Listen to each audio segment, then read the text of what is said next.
Rule number one recording. Don't eat cookies right before you decide to record. Hey everyone! Today's video is going to be another Spellbreaker build video. And I don't mean to to be so Spellbreaker happy. That's just how things lined up with the builds I've been working on lately. But the Panetti's build is done. Probably not going to do any more videos of it. The Albrecht's Aether Ray Spellbreaker is probably going to have one more build video, and then it's moving on to everything else, and going back to things I gotta level up again, into Ultimate. But we're jumping into Elite with another character today, and that is the Phantasmal Blades Spellbreaker. The ancient character, in terms of Grim Dawn characters I have, named playthrough, who was the original character I was using for my Grim Dawn in-depth playthrough, that I've been doing since, like, forever. And I might, when the game releases, do a redo of the entire in-depth playthrough, but we'll see. So anyways, I decided to do him as my next build update, since he's easy to play and he's quick to get through things. It was a pretty obvious choice as to him being next. So he uses Phantasmal Blades as his main ability, and his main ability has gone through quite the history in Grim Dawn. Phantasmal Blades initially functioned basically how it works now, where it's on a cooldown, so your character throws out the blades, and like there's the 5 of them, and they'll it's just a fan of knives. And then it's on cooldown. And then there's Frenetic Throw, which lets you spam them. So we're obviously using the Frenetic Throw setup. But in like build 26 or 7 or 8 or something like that, they flipped it around. So you would have a spammable Phantasmal Blades and then a focused throw, which would be a strong version that goes on cooldown. And then in like build 29, they flipped it back to, I guess, what you would call the standard mode for Phantasmal Blades. So,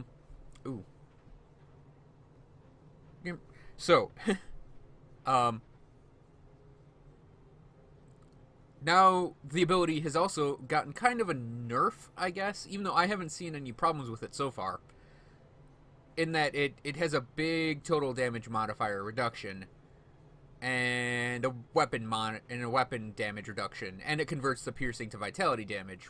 And I mean, I get that they want to, and I'm fine with it. I'm actually fine with them keeping this ability under control, because the Phantasmal Blade Spellbreaker, up until recently, was probably like the most broken build in the game in terms of build brokenness, and it's still pretty potent, even though it's gotten nerfed. So, I think it's not so much a nerf as it's been brought into the balance of the game. Like, it's balanced against the game much better now. So, we'll go into the ability. So, Phantasmal Blades, when you use it, you throw out like a fan of 5 knives. It deals piercing, bleed, vitality, more vitality, and then chaos and cold damage. So, there are a lot of damage types you can go with for this character. I think originally it had cold damage from Frenetic Throw or something. I don't remember exactly what it used to have. And I was building this character as a cold damage character. Now the cold damage is on Nether Edge. Or maybe it was always on Nether Edge. I can't remember exactly right. But, this guy was originally a, strictly speaking, cold damage character. And then I sort of did like a build video around level 50, I think, where he was cold and vitality and chaos, all this stuff like just mixed together. And he worked okay. I mean, he worked because the class combo was really good. But now I'm gonna try to focus a little more on cold vitality, because I think that's what the items for Phantasmal Blades kind of focus on, is a cold vitality, maybe a little bit more pierce setup, and that's what I think I'm gonna do for this. So yeah, anyways, what we have is the Phantasmal Blades themselves are maxed out. Heartseeker and Nether Edge, I have them up to their cap, and I'll eventually go and max them out when I have some more spare points for them. Pneumatic Burst is maxed out, as is Shadow Dance, and this is sort of one of our core defensive abilities, because we're going to be keeping Pneumatic Burst up the entire time we play the character. The entire time we're in the field playing the character. It's a great speed boost. It's got health, lots and lots of health regen, and of course the avoidance that Shadow Dance provides. And I ticked 1 point in Elemental Awakening. This will add Frostburn damage to our weapon attacks, and percent Elemental and Frostburn damage, and then gives us a little bit of Elemental resistance. I may max this out. It depends on where I go with the character. It's a candidate, definitely for maxing out. Veil of Shadow and Night's Chill both have 1 point at this current point in time. I definitely think Night's Chill is going to be maxed out, and I have a feeling I'm going to get Veil of Shadow at least to 10. Phantasmal Armor is also another candidate for maxing out, but we're 1 point wondering it for now. Blade Barrier is a true 1 point wonder. Anatomy of Murder's got a point, and Merciless Repertoire's a point, and of course is a candidate for maxing out. On the Arcana side of things, 1 point in all of the Iskander's Elemental Exchange abilities, 1 point on Mirror of Oraktes, 10 on Myvan Sphere Protection, 1 on Conversion, 1 on Electras, and Absolute 0, max out Inner Focus, 1 in Arcane Will, 1 in Nullification, 9 Mental Alacrity. I'm sort of like anticipating +1 to all skills or all Arcana skills at some point in the future.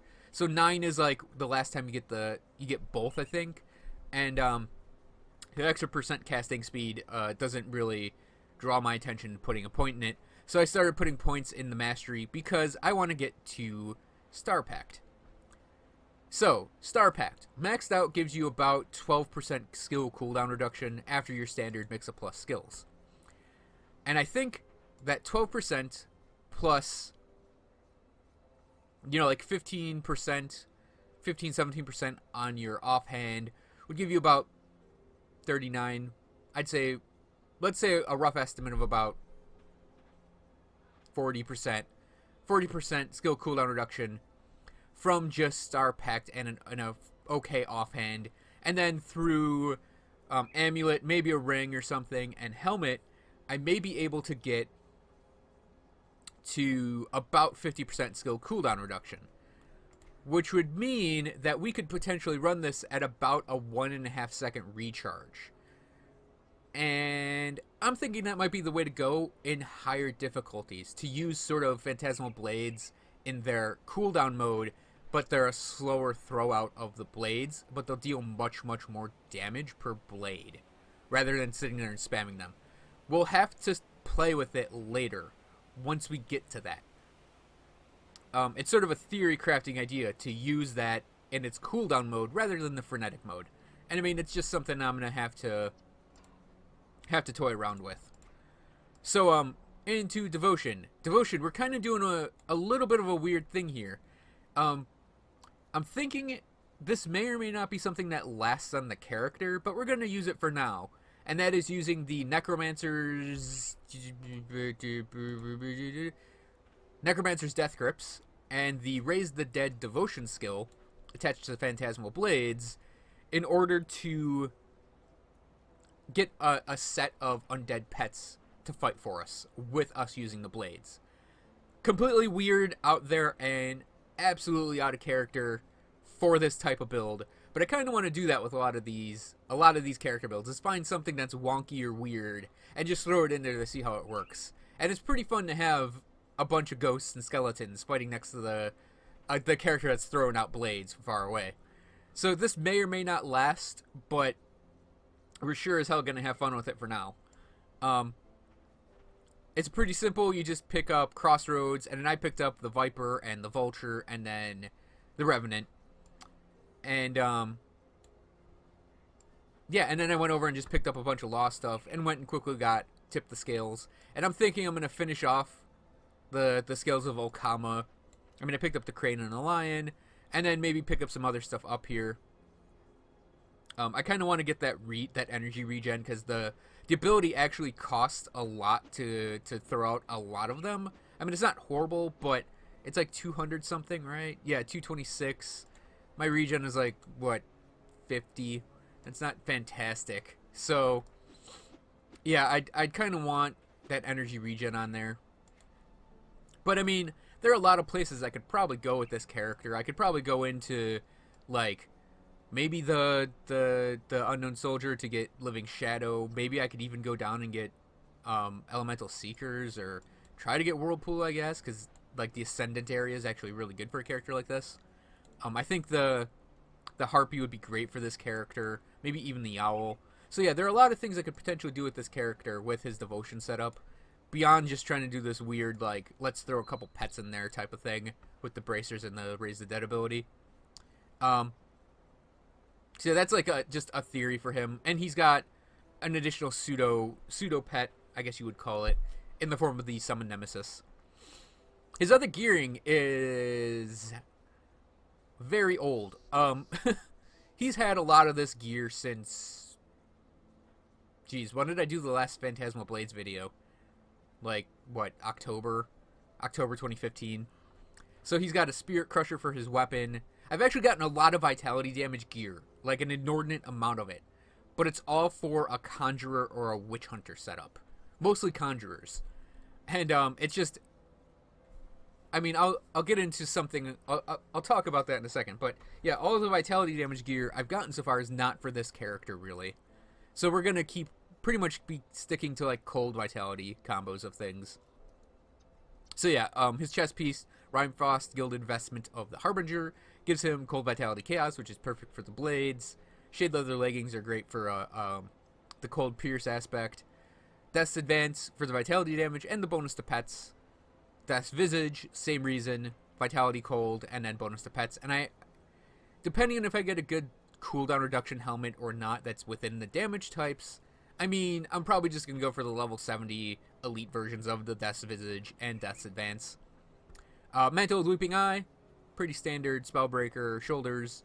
I mentioned the Necromancer's Death Grips already. Desecrator Treads, Badge of Mastery with +2 to Phantasmal Blades. Death Ward. I have an empowered Death Ward. But I also have a really good amulet that's legendary that would suit this character well as well. Signet of the Fallen. +2 to Nether Edge is what I want that for. And the Blood Pact is lost, obviously. But, you know, Pierce Vitality is great for this build. And I have a Life Giver Signet because we want more. You know, we really need that extra attack damage converted to health with Heart Seeker in existence. And then the belt is the Bladebreaker Sash for just +1 to Nightblade skills. I'd probably switch that out for the Phantom Thread Sash later on, or even a non-legendary belt that would suit this character. Court of the Ancestor, I think it might be, or something else. I don't know. His gearing can go a lot of ways because the Spellbreaker is actually really just robust, a robust build that you can put a lot of gear on, even if it's kind of crap or substandard. You can get away with a lot with Spellbreakers. So yeah, I might actually do some weird ass gearing on him in the future. But I wanna point a few things out. The first of which is Necromancer's Death Grips. Like, I couldn't get them to work on my pet-based Conjurer. And I think it's more of something for a Conjurer character that's sort of a hybridized pet build that's using something like maybe Devouring Swarm with the Sigil of Consumption and Grasping Vines or something to keep enemies in one spot and have them just decay away to nothing. And then they have like Bonds of Bysmeal and Conjure Primal Spirit. It's not an optimal piece of gear for a pet build. It's almost a catch-22 for a pet build, because I had it on her, and I kept trying, like really, really trying, to just sniper kills away from my pets, to get this to proc, and to have my Raise the Dead ability proc. But it was like, just not working out. So I ended up just dropping the idea altogether and moving these gloves over to this guy because he benefits from vitality damage. I mean, the Bonds of Bysmeal and Conjure Primal Spirit bonuses are lost on him, but I'm okay with that since, like, he gets these ghosts, and he can actually have them out and constantly have them out, and they'll constantly refresh. It actually works really well for him. I just don't know, like, if this character were a Witch Hunter or a Trickster, I mean, I wouldn't be posting another Spellbreaker build, and I think he'd actually get a lot more benefit out of this because he'd be able to have the Primal Spirit or use Bonds of Bysmeal with like the Raven and the Hellhound or the Briarthorn. I mean, I think the combination with one of those other two would actually be more interesting, and he'd have a lot of vitality damage bonuses. And I think optimal for Phantasmal Blades might actually be a Witch Hunter now. No, that's a lie. Spellbreaker's still much more awesome. But a Witch Hunter would be secondarily awesome. Like, I'm just thinking about it. Like, I thought about that in my head, and I was like, I just said Spellbreakers can get away with all sorts of stuff. And that's true. Spellbreakers can. So I think that Witch Hunter would probably be the most interesting, is what I should say. In terms of synergizing the two classes together, because you can get to Possession, which is Chaos and Vitality damage. You can have Sigil Consumption worked in, which is Chaos and Vitality damage, and Soleil's Witchfire and Second Right both apply to the blades, and you would have a curse that could slow things down for you, and then you could use Bonds of Baismiel, because you're going that deep on the class to get to Possession, and you can use Doombolt. So actually there's a lot you can do with the Witch Hunter combo. Yeah, I think the Trickster combo would be nice as well, because you can do Briarthorn, you can get the Maldragon's Pact can actually get you a lot of health and energy regen and percent health, and then you can get like the Vitality totems in the form of the Transmuter on the Lightning totems or Storm totems and the Wendigo totems, and you could have like maybe Grasping Vines and Devouring Storm worked in there if you had the space for them, and then like Primal Bond would give you a lot of bleed damage on your blades since they're bleed damage, and you can actually get damage reduction from that as well. So I actually think, in terms of interestingness, the Witch Hunter and Trickster actually can provide some pretty good combos for this. But I had this guy as a Spellbreaker already, and I wasn't about to take my precious playthrough character, or character named playthrough, and toss him aside for just for the sake of having a Witch Hunter slash Trickster. I mean, I know a way I could cheat it, but that's like cheating beyond my level of cheating. What I'm going to be doing in this video, I'm also doing this as a kind of weird way of approaching the skill demo part. I'm just going to progress through Elite a little bit with the character. Now, you see, we got our whole retinue of ghosts and skeletons for, to help fight things with us.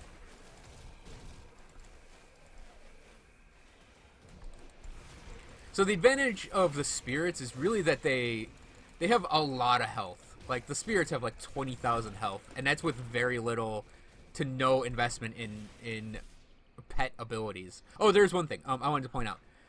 If I continue the pet build concept, I think I might actually use Manifestation for these two pet types, because I believe they all deal physical damage, right? No, they're Cold Vitality. Yeah, but getting more elemental damage on them would actually be pretty helpful. So it might be a good bonus for 3 points investment. And then these deal physical, right? Physical, slow movement. Yeah, okay, these guys would actually get elemental damage worked in there then, because they'd get that little bit of conversion. I can't do that.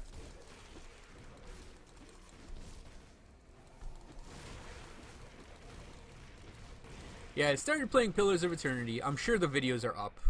Or at least one of them is. I don't know when I'm posting this video compared to those. It's a fun, though frustrating for me, game right now. Mostly because I'm still learning how to play it.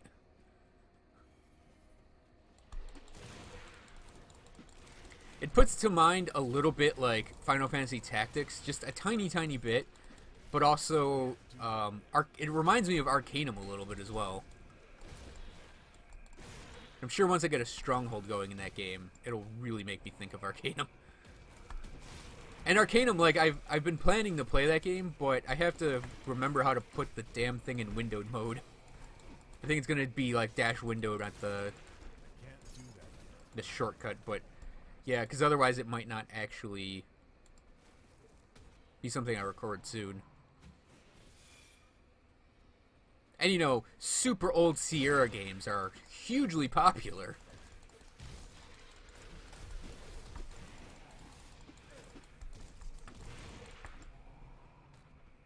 Yeah, so this guy plays a lot like that Panetti Spellbreaker. Um, I actually think maybe the Panetti Spellbreaker's the best Spellbreaker build at this point. I can't do that yet.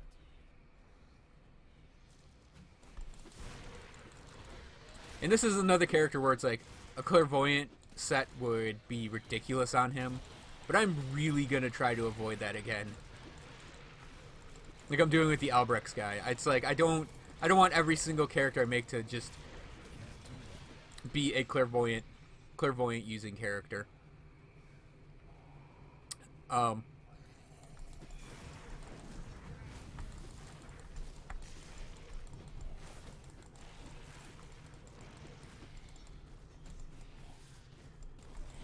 skill's not ready. That just gets boring. Like I obviously have like it's like just having the clairvoyant set is like, oh, I'm tempted to put this on everyone because it really is that good. Come on, Grim Dawn, really? Okay, in all fairness, there's like a bajillion fire effects going on right now.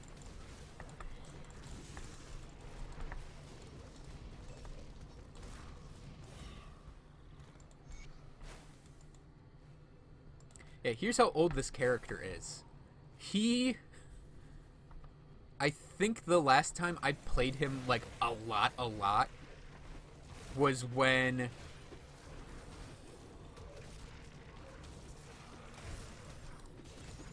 the old, like, I think I played him a lot in I think like the most I've ever played him, because I stopped playing him when I was doing the playthroughs, because I obviously got him to 50, but I think the last time I played him like really in mass was during the playthrough, like the early in-depth playthrough videos, and I think that's when there was the old reputation system, because I don't actually think he's done any reputation farming post the adding of the proper reputation system, because I think he's still like, because I believe he's still like it's so hard to remember. You probably have to look at the videos, and I don't really want to look at the videos, but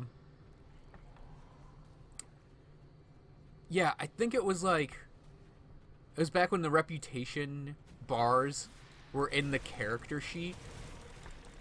If anyone remembers that, they were like page 4 of the character sheet or something like that, or they're actually in the character window, not in their own little window.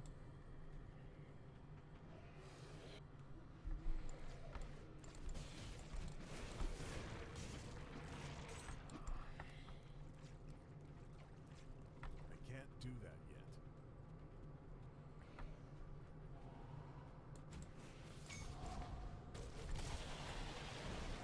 Yeah, for me it's really difficult to remember Old Grim Dawn, and I kind of think it's a little pointless to try to remember Old Grim Dawn because that's not what the game is now.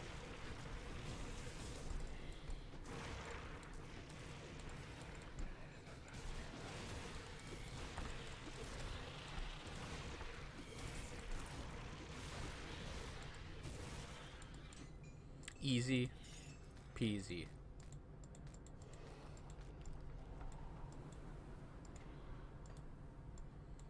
So we can click the point there. I can't do that yet.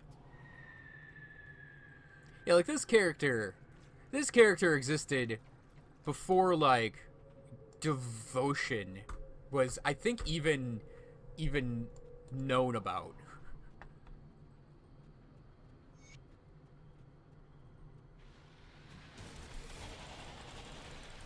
You know, I'll look for Luther Graves later. I think I'm gonna try to get to the burrow. I think I'm gonna just blow past the Not ready. blacksmith as well. We're just gonna go straight for the Burrowitch portal. You know what? I think I will grab up the blacksmith quest. It'll take 2 seconds to do. I want to get this waypoint anyways. So it's rare for me to actually mention which blacksmiths to take, because it's pretty obvious which ones you could go for. But this character, you could probably go either way. Both Angrim and Duncan provide bonuses that would be beneficial to this character. But I'm going to go with Duncan. He is almost always my go-to, because I play characters that just use elemental stuff all the time.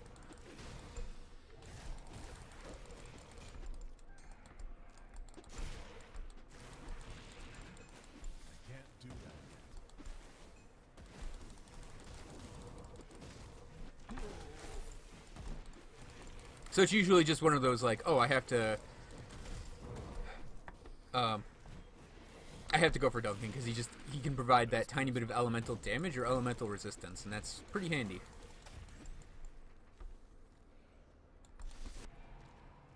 So yeah, Phantasmal Blades is almost like it still feels like a really powerful ability, and I don't like I've seen some complaining about the lack of, like, oh, the ability's so weak now, or oh, it doesn't deal as much damage, and it's like, I know I'm only played this character a little bit through, you know, veteran, normal veteran, and then a little bit in elite, so it's like, yeah, I may not be, you know, I haven't used him in ultimate yet, obviously, but I don't, at the rate it's going, I don't see it being that weak a build or ability. It's plenty potent.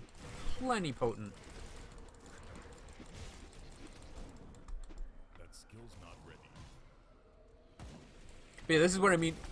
Like, it hasn't really been an issue so far, but yeah, this is what I mean when I say I want more energy regen. It's funny because I do have a caster.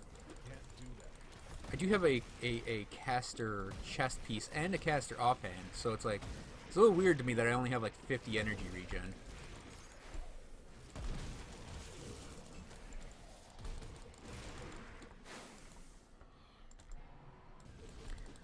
And we're at the portal. Portal should be quick and easy.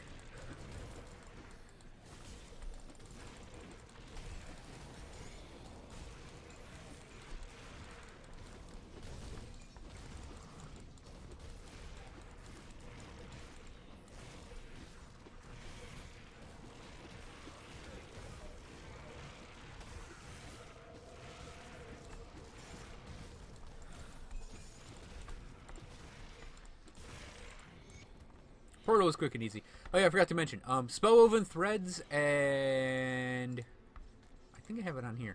Yeah, Unholy Inscription is what I'm running now, but I think I'm actually going to switch to Spellwoven Threads for this character because that percent offensive ability. Just as a side note. So, anyways, that is the status of the Spellbreaker, Phantasmal Blades Spellbreaker. Thanks for watching, everyone. I hope you enjoyed this video and had no problem putting up with yet another Spellbreaker. And I'll see you guys next time.